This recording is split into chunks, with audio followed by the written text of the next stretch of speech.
Hello guys, welcome back to the channel FMC. तो आज हम बात करने वाले हैं लेजेंडरी मैनेजर।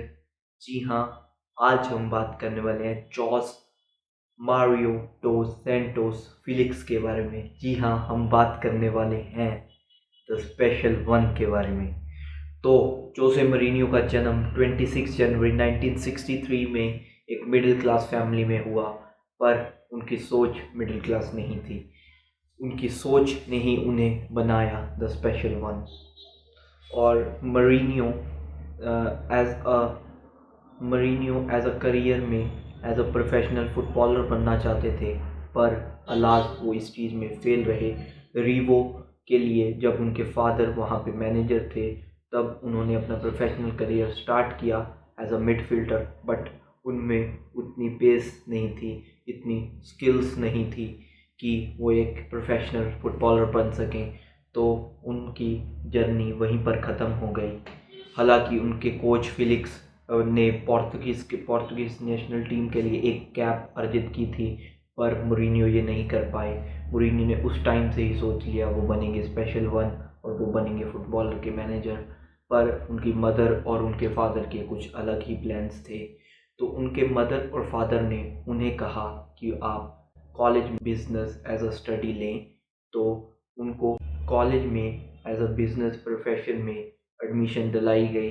पर do you know that this man drop down the college after being attending the first day of the college. उसके बाद उन्होंने कॉलेज को छोड़ दिया एक दिन अटेंड करने के बाद, और उन्होंने अपनी मदर और फादर को कहा वो एक मैनेजर बनना चाहते हैं, फुटबॉलिंग मैनेजर बनना चाहते हैं। तो इसीलिए वो लिस्बन जाएंगे, लिस्बन यूनिवर्सिटी में जाएंगे, साइंस एंड स्पोर्ट्स का कोर्स करेंगे और उसमें वो क्वालिफिकेशन प्राप्त करेंगे, अच्छे स्कोर्स लेंगे। तो उन्होंने वो किया और उसमें वो सक्सेसफुल रहे। वहाँ जो उसमें स्कॉटिश और इंग्लिश मैनेजर कैंप लगाने आए थे, वो भी मूरिन्हो की सोच को लेकर काफ़ी डेस्परेट थे, और उन्हें लगता था कि ये इस लड़के में बहुत कैलिबर है और ये आगे जाके बहुत बेहतर करेगा। The rise of special one part one हमारा यहाँ से स्टार्ट होता है, और मूरिन्हो दी स्पेशल वन स्टार्ट करते हैं अपनी जर्नी एक स्कूल के क्लब को मैनेज करने में। और उसमें उन्होंने एज अ सक्सेस रहे, वो उसमें भी वो एज अ सक्सेस रहे, स्कूल मैनेजर बहुत बेहतरीन रहे। उसके बाद एक जॉब अपॉर्चुनिटी आती है द स्पेशल वन के लिए as a translator, Bobby Robson के ट्रांसलेटर के लिए। तो मोरिनियो उसमें अप्लाई करते हैं, not as a interim manager, not as assistant manager, बल्कि बॉबी बॉबी के बॉबी के ट्रांसलेटर बनते हैं जोसे मरीनियो, क्योंकि उन्हें एक इंग्लिश ट्रांसलेटर की ज़रूरत थी जो उनसे बात कर सके और क्लब के प्लेयर से बात कर सके। तो जोसे मरीनियो ट्रांसलेटर बने बॉबी के, और बॉबी और जोसे की मरीनियो की जोड़ी बहुत बेहतरीन रही। बेनफिका के लिए बहुत बेहतरीन उन्होंने काम किया, और उन्होंने दोनों ने बेहतरीन काम किया। उसके बाद बॉबी को वहाँ से हटाया गया, उन्हें सैक कर दिया गया बॉबी को बेनफिका से वो, क्योंकि उन्होंने साइन कर लिया था पोर्टो को साइन करने की वजह से बेनफिका ने उन्हें सैक किया।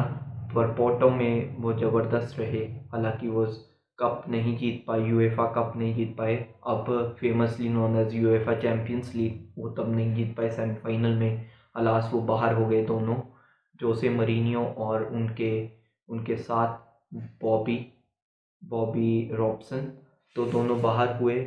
और पोर्टो के लिए उन्होंने बेहतरीन काम किया, लीग्स टाइटल जीते। और बार्सिलोना में जब बॉबी गए तो उनके साथ एज असिस्टेंट मैनेजर अब जोसे मरीनियो गए। तो जोसे मरीनियो और बॉबी की जोड़ी ने वहाँ भी रॉक किया, वहाँ भी तबाही मचाई, वहाँ भी फाड़ परफॉर्मेंस किया, लीग टाइटल्स जीते। चैम्पियंस लीग हालांकि वहाँ भी नहीं जीत पाए वो, पर आगे जोसे मरीनियो न्यूकास्टल चले गए। बॉबी ने कहा कि आप भी वहाँ आए, पर मूरिन्हो नहीं माने। मूरिन्हो एज असिस्टेंट कोच बार्सिलोना में रहे और वेलगाहल के सक्सेसर बने वहाँ पे। वेलगाहल को भी उन्होंने ओवर प्लेड किया था उस टाइम पे असिस्टेंट कोच में, इतना उनमें दम था। और वेलगाहल भी कह रहे थे कि इसमें असिस्टेंट कोच से ज़्यादा कैलिबर है, असिस्टेंट कोच से ज़्यादा ऊपर बनने का कैलिबर इसमें जोसे मरीनियो में है। तो जोसे मरीनियो को उन्होंने कई कई बार ऐसा मौका भी आया कि वो खुद असिस्टेंट मैनेजर बने और जोसे मरीनियो को मैनेजर बनने दिया, एक मैच में, दो मैच में, कभी कभार कप मैच में। तो उन्होंने ऐसे किया और एक बार फिर जॉब अपॉर्चुनिटी क्रिएट होती है बेनफिका के लिए। बेनफिका के लिए जाते हैं, जोसे मरीनियो को कहते हैं कि आप as a assistant manager Benfica के लिए काम किए, पर वेगाहाल कहते हैं कि नहीं, आप जाएंगे तो as a full time manager ही जाएंगे और मैनेजर के जॉब के लिए जाएंगे। तो मरीनियो उस जॉब के लिए मना कर देते हैं, तो क्लब उनको मैनेजर के लिए एज अ अपॉइंट करती है। तो मैनेजर वो बनते हैं, 9 मैचों के लिए मैनेजर बनते हैं, जिसमें वो एक राइवलरी मैच बेनफिका वर्सेस शायद स्पोर्टिंग लिस्बन खेलते हैं और उसमें वो अच्छा काम करते हैं, बेनफिका को जिताते हैं। पर इलेक्शन हारने की वजह से, प्रेसिडेंशियल चेंज होने की वजह से, वो उनकी request as a full time manager आगे आगे उनको कॉन्ट्रैक्ट देने की पूरी नहीं होती। तो उसके बाद Jose Mourinho the special one वो क्लब में रिज़ाइन कर देते हैं। वो यूनियरिया के लिए as a new manager set होते हैं। यूनियरिया की उस वक्त पोजीशन बहुत गंदी चल रही थी लीग में। उस वक्त जोसे मरीनियो ने उन्हें लीग में तीसरे और चौथे पायदान, पोर्टो बेनफिका से ऊपर, बेनफिका और पोर्टो से ऊपर लिया खड़ा किया, तीसरे और चौथे में उनको फिनिश करवाया और वहीं से जोसे मरीनियो स्पेशल वन स्टार्ट हो गए, जर्नी स्टार्ट हो गई, धमाकेदार जर्नी स्टार्ट हो गई। और जोसे मरीनियो ने उसके बाद पीछे मुड़ के नहीं देखा कभी भी। यूनियरिया के मैनेजर बनने के बाद जोसे मरीनियो को ऑफर आता है, इसके लिए, पोर्टो के लिए। पोर्टो को चाहिए था कप और पोर्टो को चाहिए था स्पेशल वन। तो स्पेशल वन वहाँ पोर्टो के लिए काम करना स्टार्ट कर देते हैं। पोर्टो को वो एक कप जिताते हैं, पहले सीज़न में अपने कप लीग जिताते हैं और अगले सीज़न में पोर्टो पोर्टो के मैनेज करते हुए मरीनियो एक चार्ट, एक एक विश लिस्ट या एक आप चार्ट कह ले या एक आप नोटिस कह ले, नोटिस निकालते हैं। उसमें वो साफ साफ लिखते हैं कि प्रेसिंग गेम चलेगी, हाई एंड प्रेसिंग चलेगी, प्रेसिंग गेम चलेगी और 20 किलोमीटर हर हर प्लेयर को भागना पड़ेगा। तो मोरिनियो एक टेम्पो सेट करते हैं टीम के लिए। तो उस सीज़न में मोरिनियो क्लास, मोरिनियो बेहतर, मोरिनियो फॉर्म, मोरिनियो उस सीज़न में लीग जीतते हैं और साथ ही साथ यूएफा चैम्पियंस लीग जीतते हैं। अंडररेटेड टीम पोर्टो जीतती है यूएफा चैम्पियंस लीग। किसके साथ फाइनल होता है? एक अंडररेटेड टीम मोनाको के साथ। कौन होते हैं उनके मैनेजर? उनके मैनेजर होते हैं फ्रांस के वर्ल्ड कप 2018 के मैनेजर दिशी दोशोम मैनेजर होते हैं मोनाको के। पर मोनाको हार जाती है, जोसे मरीनियो स्पेशल वन जीत जाते हैं और उसके बाद जोसे मरीनियो का करियर अप अपवर्ड्स ही जाता रहता है और जोसे मरीनियो साइन करते हैं चेल्सी की टीम के लिए।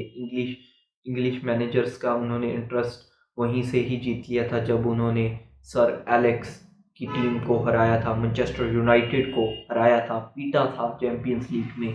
उससे ही उनके उनके इंग्लिश क्लब्स का interest Jose Mourinho the special one में दिखाई देने लग जाता है।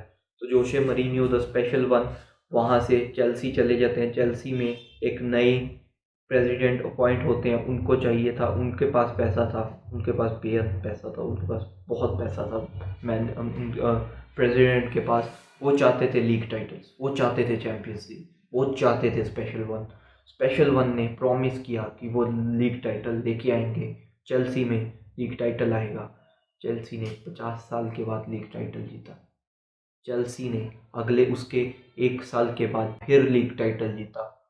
ये आसान काम नहीं था, ये स्पेशल वन का काम था। एक इंटरव्यू में उन्होंने अपने आप को द स्पेशल वन नाम से पुकार कर चेल्सी में बुलाया। Call me the special one because I deserve that, I won the Champions League with Porto, so call me the special one. तो वहीं से उनका नाम द स्पेशल वन पड़ा और उन्होंने बेहतरीन चेल्सी के साथ मैनेजिंग करियर छोड़ा, उसके बाद वो मैनेजर बने। किसके मैनेजर बन सकते हैं सोचो?